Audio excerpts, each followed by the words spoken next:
You're listening to Dene Michael here on True Radio, the home of proper good music. And my guest tonight, my special guest tonight, is Cheryl Baker. Hi, Cheryl. Still there? Yoo-hoo, I'm still here. I'm not going away. Enjoying the music, hopefully.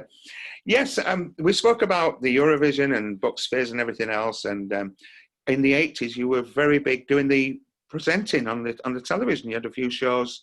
I remember one in particular, Record Breakers. Yeah, it was 1984. I was asked to present a show called, what was it called? I can't remember. But anyway, it was for Tyne Tees Television.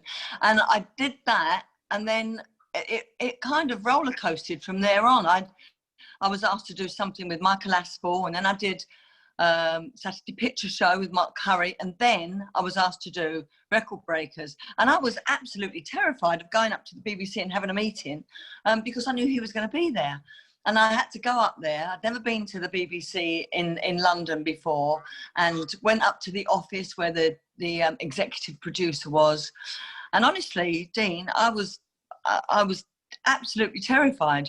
And I walked in. Well, I mean, Roy Castle was a hero of mine. You know, he was a great actor, fantastic dancer, played every instrument, great TV presenter. He was the whole package, wasn't he? He was the whole entertainment package. Very talented. Yeah, he's hugely talented. But I tell you what, I went into that room for the meeting, and he was so lovely and made me feel completely comfortable and never made me feel inferior, which of course I was. In those days, I had a lot to learn, and I learned a lot from him, I must say.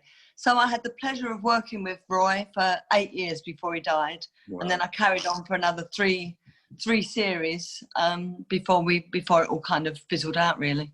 Yeah. Wonderful experience, and what a lovely guy to work with. You've I was very lucky. I was very, very lucky. Yeah, definitely. And you did one you were saying about Mark Curry. I actually worked with Mark on Junior Showtime when we were kids with Catherine. Yeah, well, I knew he did it. I didn't know you did it. Yeah, I did it as wow. There was Catherine Opanovich. There was Glimpool. Who else? There was Bonnie Langford. We all came from the same stable, really, from the same stage school and everything. Billy Pierce, the comedian. Wow. Yeah, so Mark's a lovely guy as well. I got on really well with him. You know. I love Mark. I absolutely love him. I think he lives a lot of the time in Spain now. But I have seen him. I saw him when he was in Wicked for a while. Yeah. He was the what's it called? The Wizard. He was the Wizard. So I went to see him there. I also saw him in The Lady in Black years ago. Yeah. The woman. Is it The Woman in Black? The Woman in Black. Yeah. Yeah. But so he's done a lot of stuff. He's another great all rounder. It's funny how through the years you meet these people and you come across each other's paths again in life, like we have with Let's Rock. You know, the Let's Rock festivals. I love those festivals. I love them. I was saying to Owen Paul last week, he was on my programme last week, and it's like a family, isn't it? When we all travel around together and we all get to a venue, and it's wonderful. We all sit around the table and chat. Yeah.